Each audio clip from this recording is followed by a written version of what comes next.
Jeff Halper ist ein amerikanisch-jüdischer Anthropologe und führender Aktivist im israelischen Komitee gegen Hauszerstörung. Er ist ein brillanter Redner, klar, einfach, eindringlich.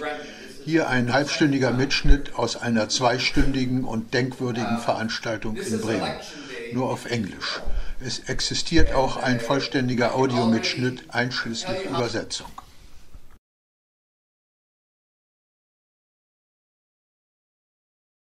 I want to kind of give us a certain picture of where we are with the conflict, and then I want to walk you through a house demolition.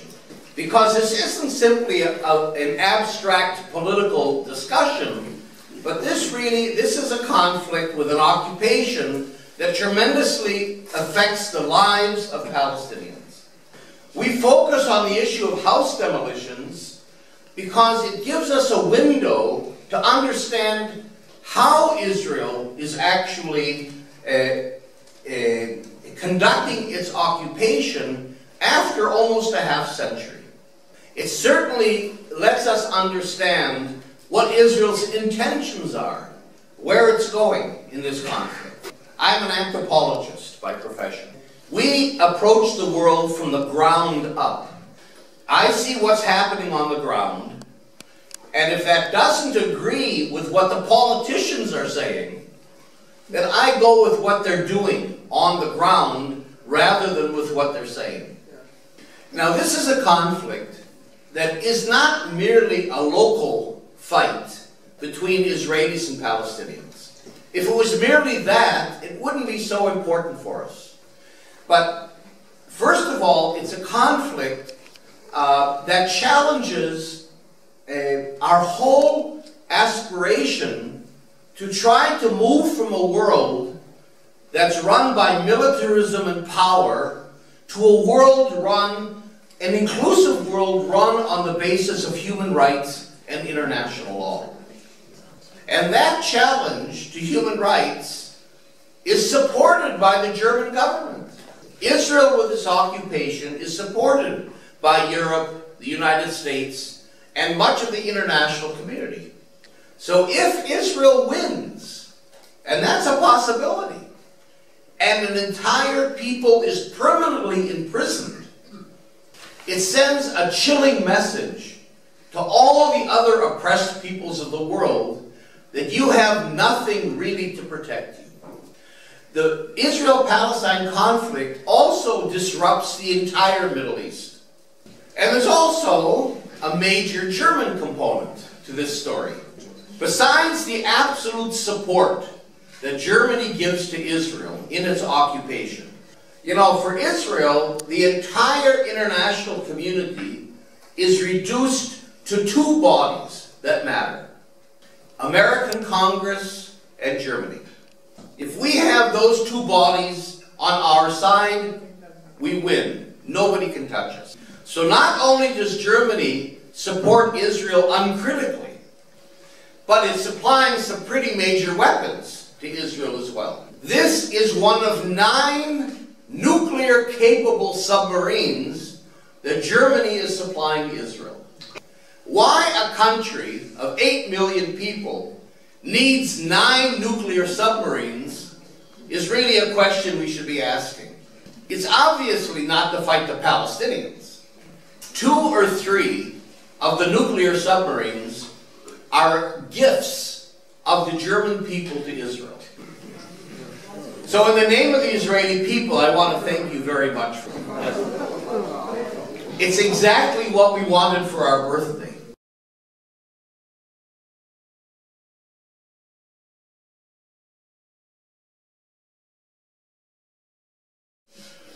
Okay, now this whole conflict that is so disruptive and so damaging to everyone actually has an easy, simple solution. This is a map of what we call the two-state solution. And it's based on a very simple idea, that in this one country, between the Mediterranean and the Jordan River, there live 2 peoples. So the idea is 2 states for 2 peoples. Now, if you look at the map, it's obvious that the division isn't exactly equal. It's not exactly 50-50. In fact, Israel, in the two-state solution, is on 78% of the country. And the Palestinians, if they got every centimeter of the occupied territory, which is the West Bank of the Jordan River, East Jerusalem, including the Old City, and Gaza, if they got everything, it would only be 22% of historic Palestine. Even though the Palestinians today are half the population of this country, the Palestinians never get credit for the generous offer that they made to Israel. In 1988, 27 years ago, the PLO accepted the two-state solution. And it's still the plan of the Palestinian Authority, of Abbas, of Abu Mazen. In other words, the majority population said to Israel, we will make peace with you for less than a quarter of our land. Even though we're the majority, we will recognize you and make peace with you for only 22% of our historic homeland. Now, the two-state solution was adopted unanimously by the Arab League in 2002. It was called the Arab Peace Initiative. And the two-state solution is the solution of the international community, including Germany. So you have a solution that is actually super pro-Israeli, that everyone has agreed on, except Israel. Israel says no. As a matter of fact, yesterday, and it was in the headlines, I think even in German newspapers, Netanyahu said there will never be a Palestinian state. Why? How can you explain that? How can you explain Israel that says it wants peace and security, rejecting an offer that gives it that plus 78% of the country? There are two main explanations. One is that Israel wants the entire country. It's all the land of Israel, and it all belongs exclusively to the Jewish people. And Israel has the power to take the Palestinian land. And it does it with the support of Germany. So if you can have 100% of the land, why would you compromise on 78%? I mean, the European Union and the German government are not happy with the occupation. So Israel has to make its control immune to international pressures.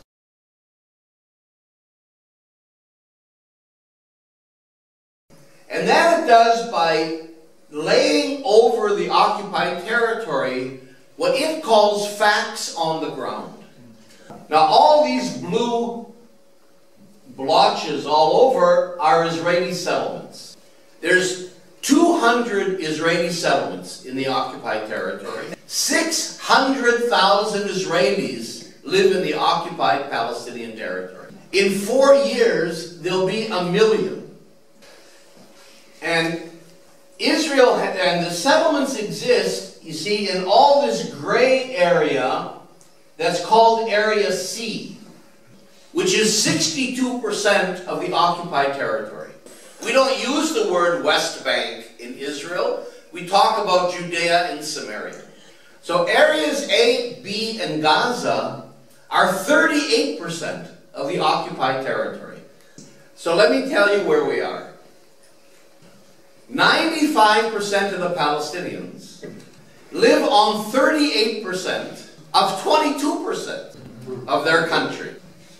And that is fragmented into more than 70 little islands. And all those islands are surrounded by Israeli checkpoints. There are 600 Israeli checkpoints all through the West Bank and East Jerusalem. So it's clear from the facts on the ground that Israel has no intention of going towards a two-state solution.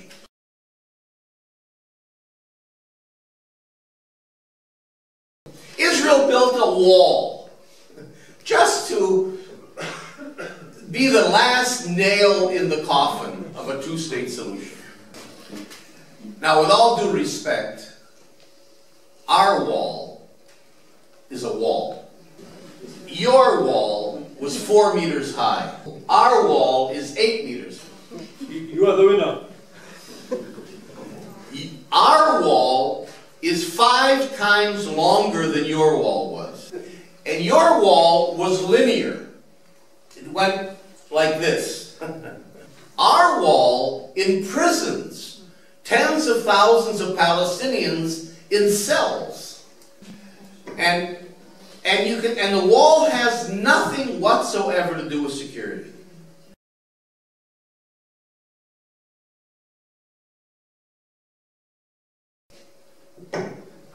Now, here's where the house demolition policy comes into play. Like I said, Israel wants to push the Palestinians out of Area C into these cells of A and B. So let me show you how it's done. This is the Shawamre family. Salim, Arabia, and their 7 kids. They're children of refugees that were driven out of Israel in 1948. After they were married, they went to Saudi Arabia for 10 years, where Salim worked as a construction engineer. When the Oslo peace process began in 1993, they decided, like thousands of other Palestinians, to come home to help rebuild their country.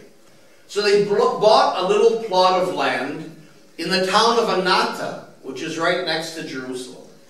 Then they had to apply to the Israeli authorities for a building permit to build the home. Israel has a policy of not allowing Palestinians to build new homes since 1967. Salim and Arabia, who were desperate for a house, applied 3 times to the Israeli authorities for a permit. Each time it cost them 5,000 euros. And of course they were refused. So like thousands of Palestinian families, they were forced to build a small home for themselves without a permit. And immediately they were given a demolition order by the Israeli civil administration. So the family lived for 5 years in their home. One day in July 1998, they were having lunch. And there was a knock on the door. Now, I don't know what civil servants look like in Bremen, but this is what they look like if you're a Palestinian. These are 2 employees of the civil administration. This is Rami and this is Micha, accompanied by dozens of soldiers. They're civilians. In other words, these are Israeli Jews living on stolen Palestinian land, committed to getting Arabs out of our country, who are put in a position of power to decide which Palestinian can have a home and who's going to be demolished. Salim answered the door. Rami says to him, "Is this your house?" Salim says, "Yes, it's my house." Rami says, "No, it isn't. It's our house now. You have 15 minutes to get your belongings out. We're going to demolish it." In all the commotion, Arabia managed to slam the door shut and lock it with her and the kids inside. And that's when she started to call us and anybody else she could think of. So the soldiers broke the windows of the house and threw in tear gas canisters to get the family out. I don't know if you've ever smelled tear gas outside, but inside it's overwhelming. Then they broke in the door, and Arabia was taken out unconscious. The kids running and screaming in every direction. Now multiply this 60,000 times. Israel's demolished 60,000 Palestinian homes in the occupied territory since 1967. So you begin to get the idea of the impact this has on Palestinian society. And then we come in as Israeli activists, if we can get there in time. We resist the demolition of Palestinian homes. We chain ourselves in the houses, we get on the roof if we can, We get in front of bulldozers, which is why I'm built this way, and we resist. We're calling journalists, we're calling diplomats, we're calling activists to come out. We've lost this house, but they've come to demolish maybe 10 homes. Salim and Arabia's house was the 5th house they demolished that day. That's why it was in the middle of the day. So if we can resist and people start to come, the army doesn't want people to see what's going on, and they'll withdraw, and maybe we'll have saved 4, 5, 6 houses that day. Now we're out of the house, the family's out of the house, and then the bulldozer comes to demolish the home. Comes through the wall that Salim built and the garden he planted.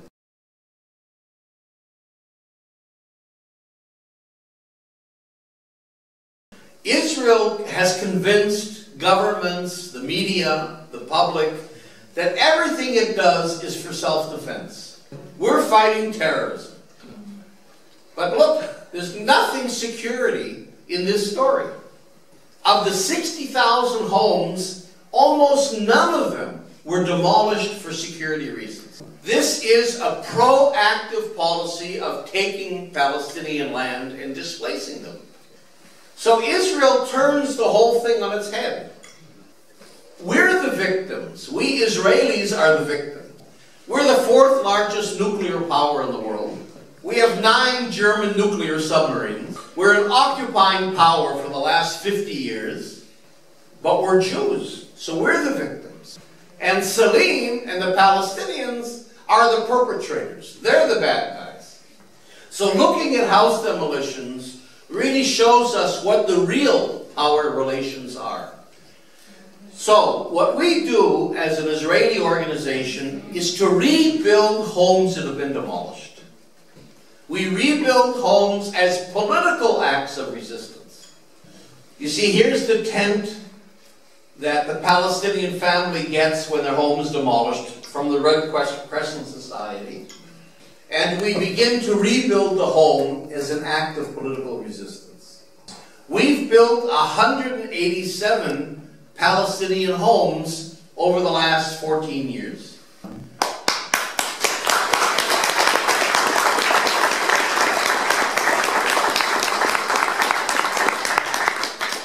Now, if this was humanitarian, it would be meaningless.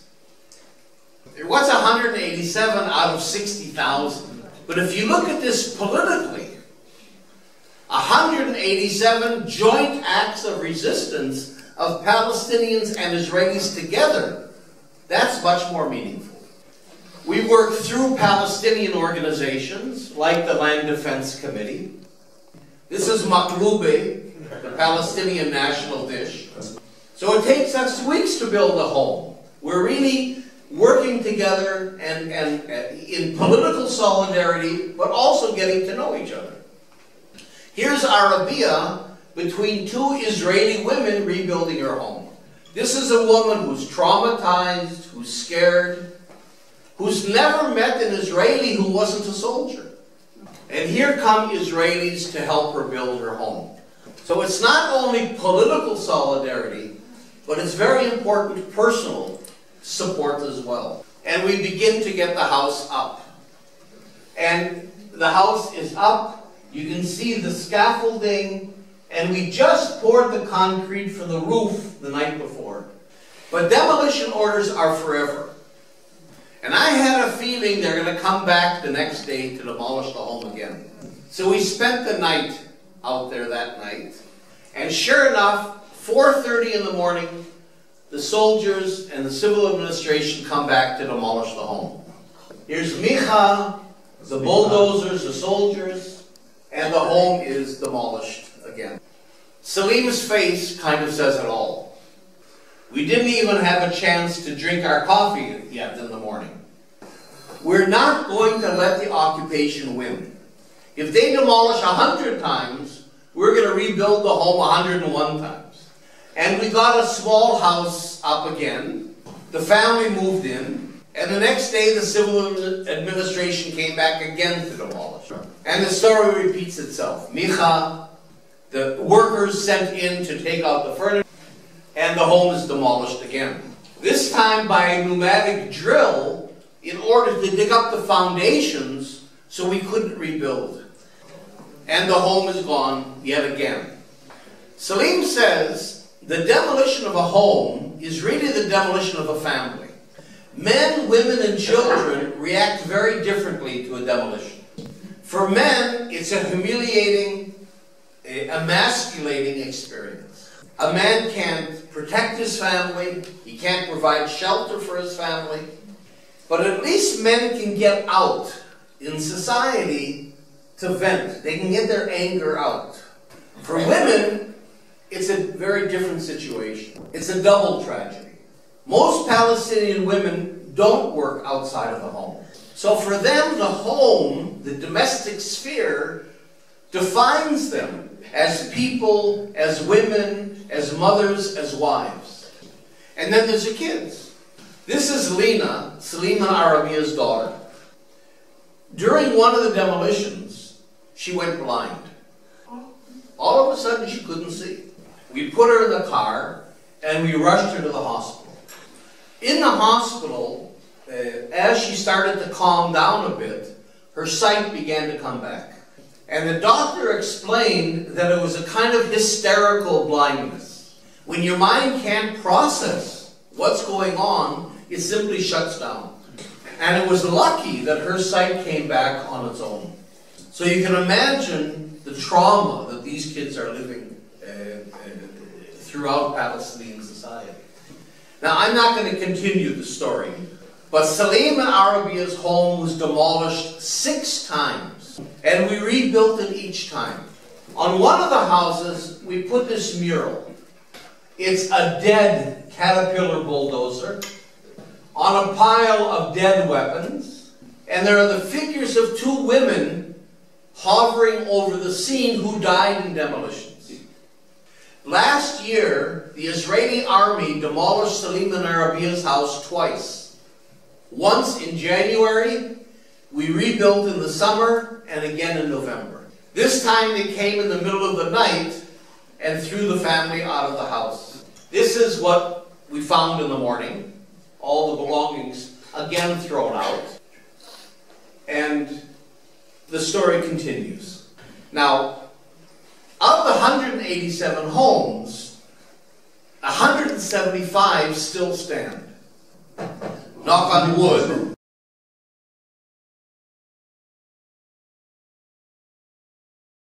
Where are we in terms of this terrible conflict? It seems to me there's 3 possible solutions. One of them is the 2-state solution that everyone accepted, except Israel. This is still the option, the solution pursued by Germany and by the EU. But if you look at the maps and the facts on the ground, and you go there, it's clear that the 2-state solution is gone. No one is going to force 600,000 Israelis with all their cities and highways out of the occupied territory. So that leads us to the second possible solution, and that's apartheid, like in South Africa. Israel has eliminated the 2-state solution. It did it deliberately and systematically over decades. So Israel has created in this country 1 state. There is 1 state today between the Mediterranean and the Jordan River. There's only 1 effective governmental authority in this whole area, and that's the Israeli government. Obviously, there's only 1 army. There's only 1 currency. Whether you're in Gaza or Nablus or Tel Aviv, we're all using the shekel, all controlled by the Bank of Israel. There's only 1 highway system, 1 water system, 1 electrical system. By every measure, this is today 1 country. But it's an apartheid country. It's clear that it's Israel over the Palestinians. And I use the word apartheid in a very precise way.